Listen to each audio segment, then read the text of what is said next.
I'm Tinkara and these are my schoolmates. At first, Lucia will talk to her teacher Anna Rashimovic about the farming in early 20th century, and then I and Benny will give you an exact report about the conversation in English. Pozdravljeni, še enkrat najlepša hvala, da ste danes tukaj z nami, da boste odgovorili na nekaj vprašanj o kmetijstvu. Me veseli, da ste me povabili. Kar začnimo, prvo vprašanje. Kako ste včasih pridelovali poljščine in česa ste največ pridelali? Poljščine smo pridelovali predvsem ročno, pri delu so nam pomagali konji in pa voli, seveda so imeli konji samo veliki kmetje. Pridelali smo vsakega pomalo, največ je bilo pšenice in krompirja, poleg tega pa smo pridelovali tudi koruzo, peso, ajdo, korenje, kolerabo in repo. Ali ste imeli tako razporejen, naprimer zelenjavni vrt, kotiček zelišč? Ja, zelenjavni vrt je bil del njive. Na tem vrtu smo posadili čebulo in pa česen, med njimi je bilo korenje, solata, zelje in pa še nekatere druge rastline. Cvetlični vrt je bil poleg hiše. V njej so cvetele vrtnice, snežene kepe, španski vezek in pa enoletne cvetice, zlasti cinije in pa astre. Del cvetličnega vrta je bil namenjen zeliščnemu vrtu, na njem pa smo gojili peteršilj, zeleno, pehtran, luštrek, majaron in še nekatere tišavnice, ki so včasih prišle v poštev. Ali ste pri obdelovanju zemlje upoštevali hidrone? Ja, vsi kmetje so pri obdelovanju upoštevali lunine mene, to pa zaradi tega, ker so vedeli, da bodo rastline bolj zdrave in bolj kvalitetne, ter da se bojo tudi čez zimo dlje ohranile. Kako pa je bilo živino, ste to uporabili na polju in je živina pomagala pri njivi? Vprejšnja živina je pomagala na delu pri polju, zlasti pri velikih delih, kot je oranje, setev in pa žetev. Ker smo mi imeli majhno kmetijo, nam je njivo zoral sosed, prav tako še prej je pognojil njivo, jo zoral, pogranal in pa smo potem potolkli velike kepe. Katere živali ste imeli vi in če so vse pasme, kje se je živine pasme? Doma smo imeli kravico, pujsa in pa nekaj kokoši. Dom je čuval kuža, muca pa je preganjala miši. Pasli smo na bližnjem travniku ob reki. Tam smo se ponavadi zbrali vsi otroci iz vasi. Včasih smo tudi zakurili ogenj in pekli krompir in pa mlado koruzo. Kako je potekal tipičen kmečki delovnik, kako bi to opisali? Kmečki delovnik je bil enak dnevu, tako rekoč skozi vse leto. Mogoče so se malce menjavali in spreminjali le letni časi, zlasti po zimi. Sicer pa vsak dan je bilo treba živali nakrmiti, jim zamenjati steljo, jih pomolsti, napojiti. Molzle so v glavnem ženske, moški pa so poskrbeli za hrano, za navajanje živali in pa za to, da so živali imele čisto. Potem se je tudi poznalo, kako dober gospodar je, glede na to, kakšne so bile njegove živali. Po zimi so kmetje imeli veliko več časa. Porabili so ga za popravljanje orodij, za nakup novih orodij ali pa so, če so bili spretni, orodje izdelovali tudi sami. Poleg tega so nekateri tudi pletli košare, potem jedvase in nekatere druge izdelke. Kako pa je bilo s hrano? Ali ste jo kupili ali ste so pridelali sami na njivi? V glavnem smo vso hrano pridelali na njivi. Edino, kar smo kupovali, je bilo goveje meso za nedeljsko kosilo. Kako ste gojili, kako ste se znebili škodljivcev, kako ste se branili pred vremenskimi ujmami, na primer točo? Gnojili smo v glavnem slivskim gnojem. Takrat do drugih gnojil še ni bilo, če so pa bila pa zelo draga in jih kmetje niso kupovali. Pred škodljivci smo se največkrat reševali tako, da smo sami pobirali zlasti koleradskega hrošča na krompirju in pa na njegove učinke. Pesticidov ni bilo, pa glede na to, da so ljudje v glavnem bili samo kmetje, denarja pa je bilo malo, jih tudi niso kupovali. Zato je bilo takrat samo življenje dokaj ugodno in pa zdravo za ljudi. Kako smo se obranili pred ujmami? Pred ujmami ni bilo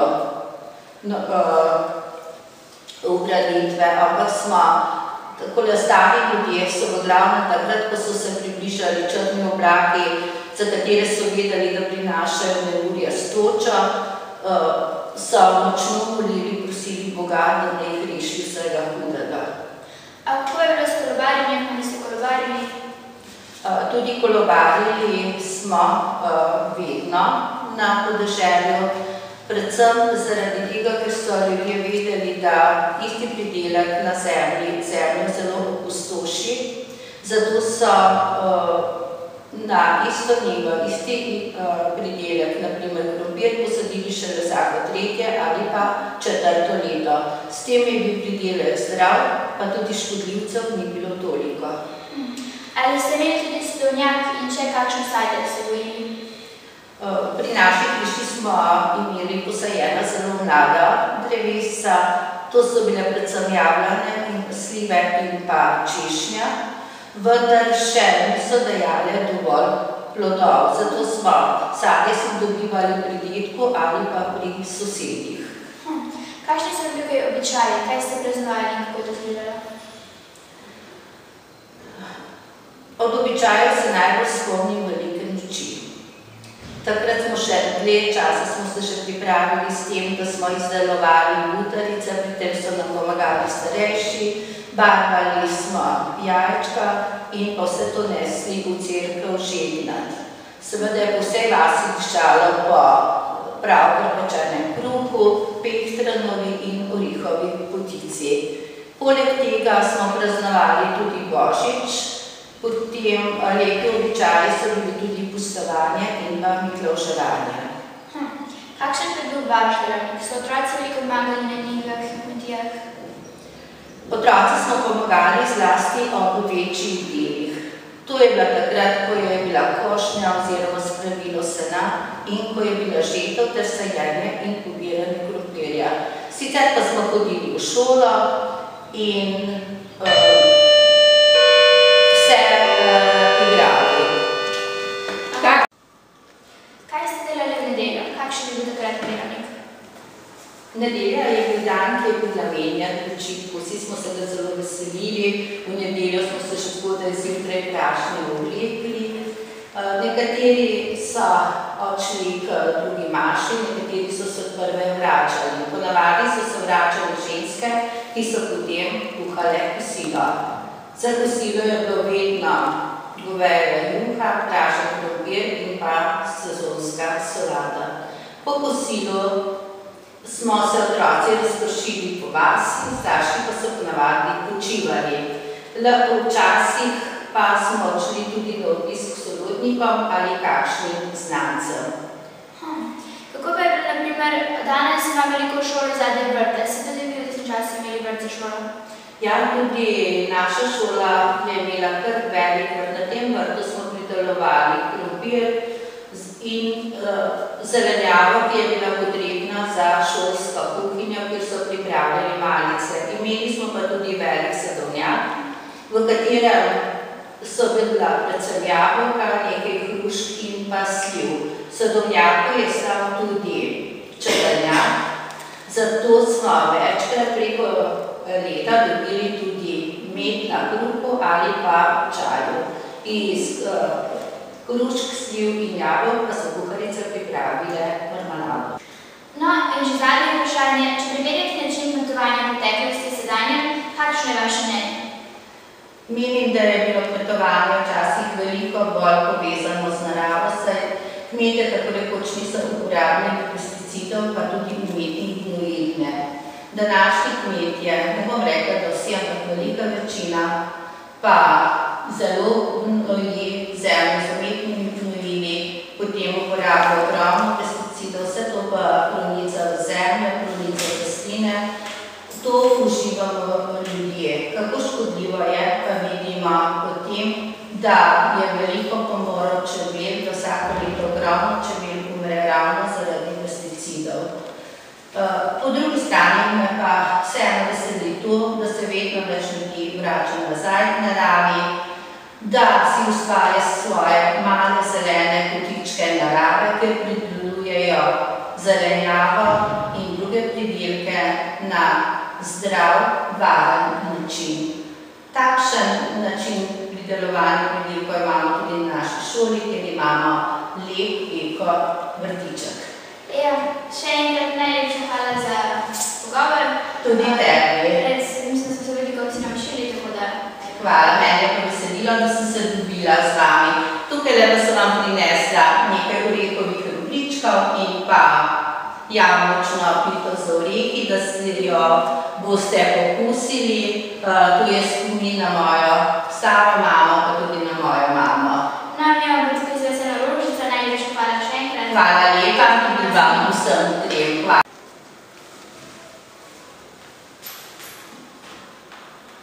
And this is a special treat that the teacher Anna has prepared for us. As you can see on the plate, there are some walnut pies and croissants made by the recipe as her mother and grandmother used to do.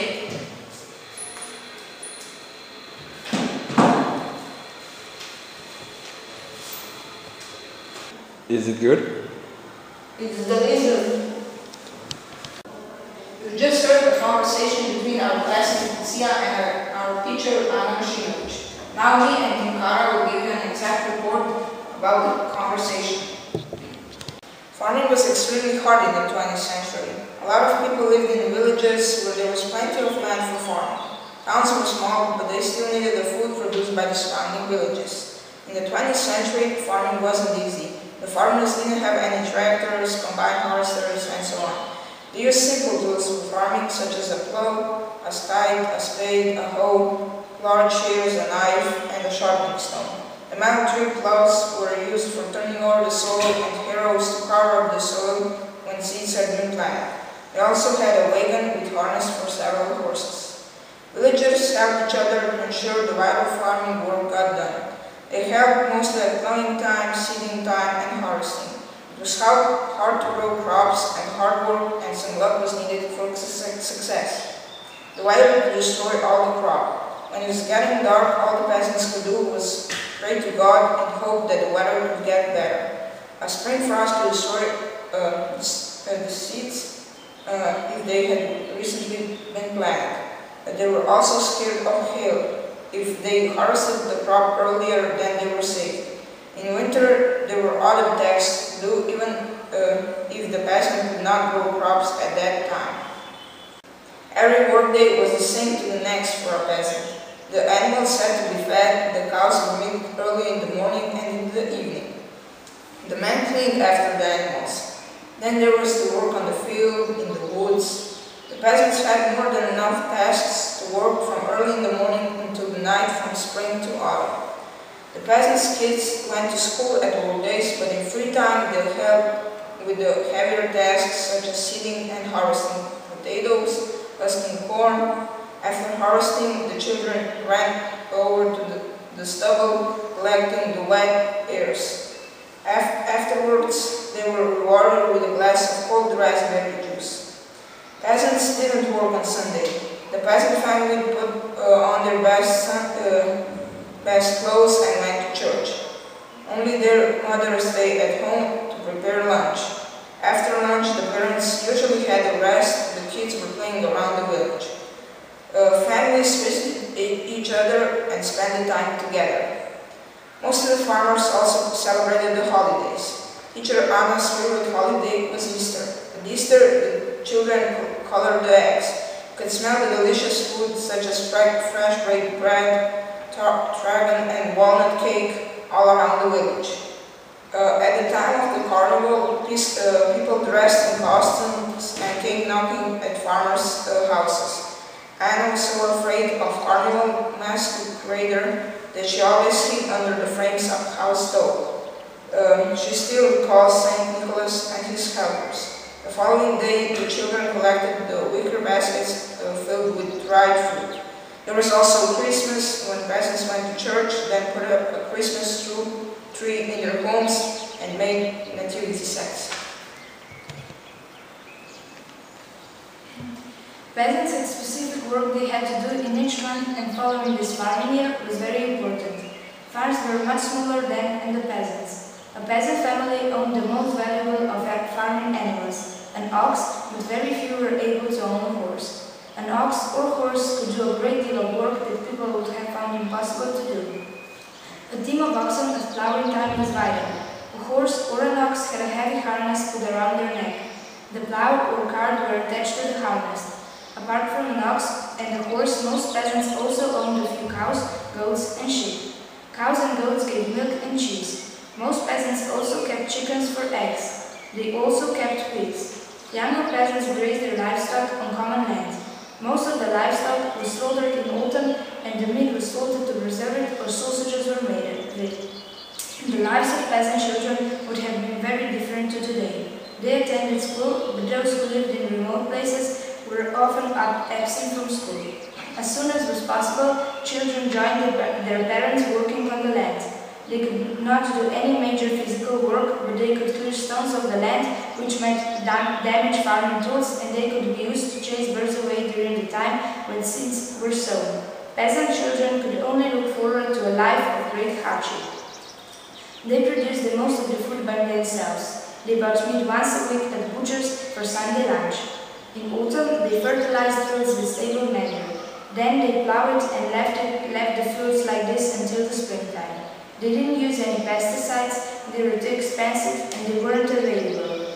Potato beetle caused peasants most problems. Kids were eliminating potato beetles from fields by hand, but some animals were very helpful. Birds assisted strongly in orchards, especially tits and robins. Peasants were thankful, so they pitched bird houses for birds. Peasants were very afraid of hail because they couldn't do anything about it. They prayed and hoped that the hail won't destroy their crops. Farmers knew that one sort of plants in the same place for more years desolate land, and that is the reason why they rotated. Due to rotation, there weren't so many pests, and plants were healthier. They had apple trees, plums, a cherry, and a pear tree next to a house.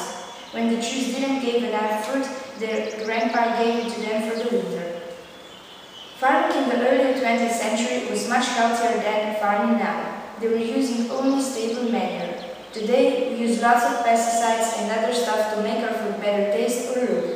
Because of them, a lot of beasts have died. We use many machines like a tractor, plow, harvester, so the farming isn't so hard. Back then, they didn't have machines. They were only using a hoe, scythe, rake, a shovel, so they had to work really hard. Now let's take a look at the posters in the background. So let's go to the first poster. On this poster you can see crops, you can see wheat ears, cornfields, corn. As you heard in the interview earlier, they produced a lot of corn, so here you go picture. And also a very special plant called lilac, and a pear tree in full bloom, and of course an apple tree. Here you can also see two very known and famous birds, which were pre-mentioned. Robin and tits, which were very useful in the orchard because they ate bugs and other insects. Okay, moving on. Here you can see a Slovenian traditional dish called walnut cake, which peasants ate on special occasions such as holidays, celebrations, and other...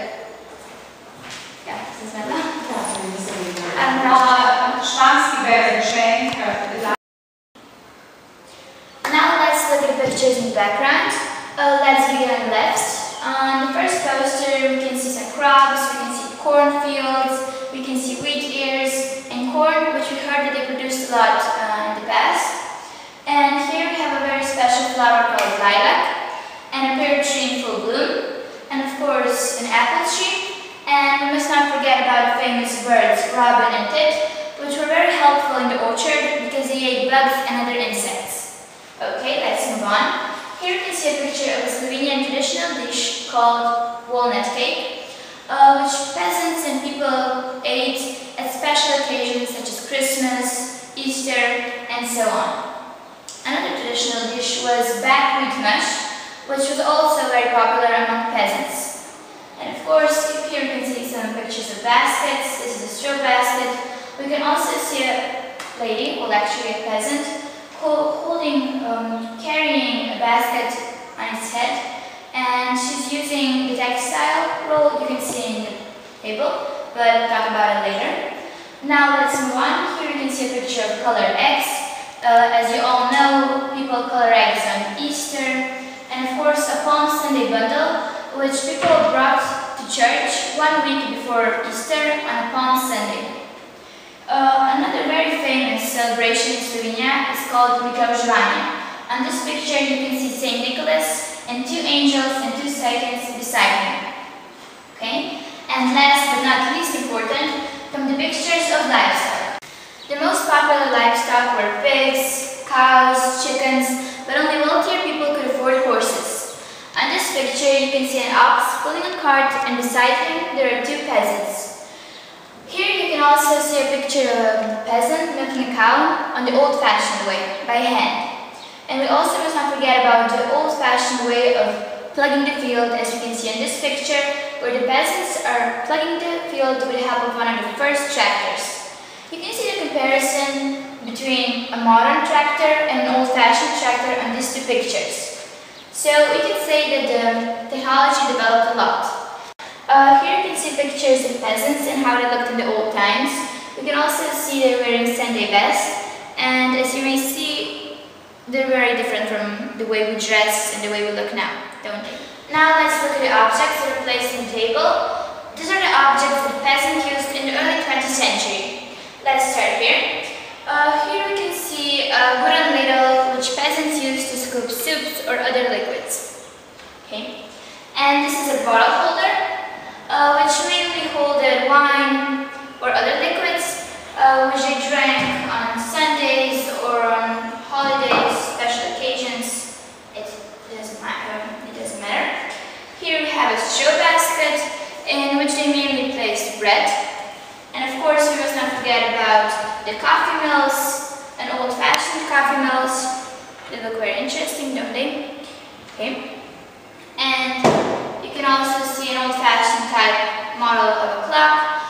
They still sell that kind of clock somewhere, but they're rare. And of course, this is a textile roll, which peasants placed on their heads so they could carry the heavy burdens or baskets easier. Okay. And here is a model for a traditional Slovenian dish, walnut cake, which I mentioned before. You can see it on the middle poster and the top. Okay. Here we have a wooden shovel, which peasants used for flour. Yes, it was meant for flour mainly. And of course, a very interesting object.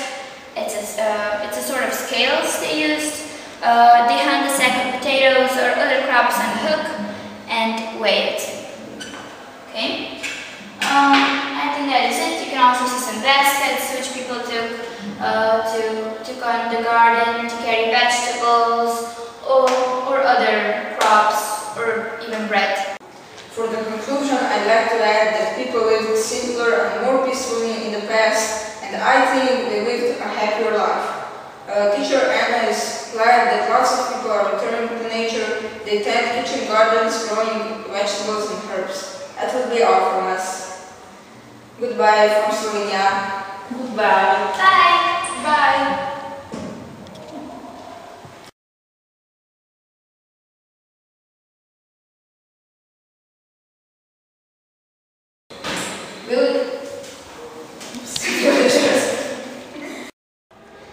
And for a conclusion, I would like to add that as well as teacher Anna said.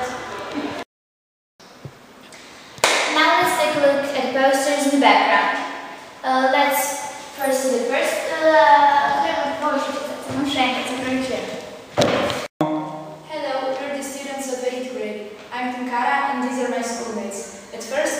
Lucia will talk to the teacher Anna Mašinović about the early farming in... Alebo še enkrat, prosim, učiteljico. Hvala. Action.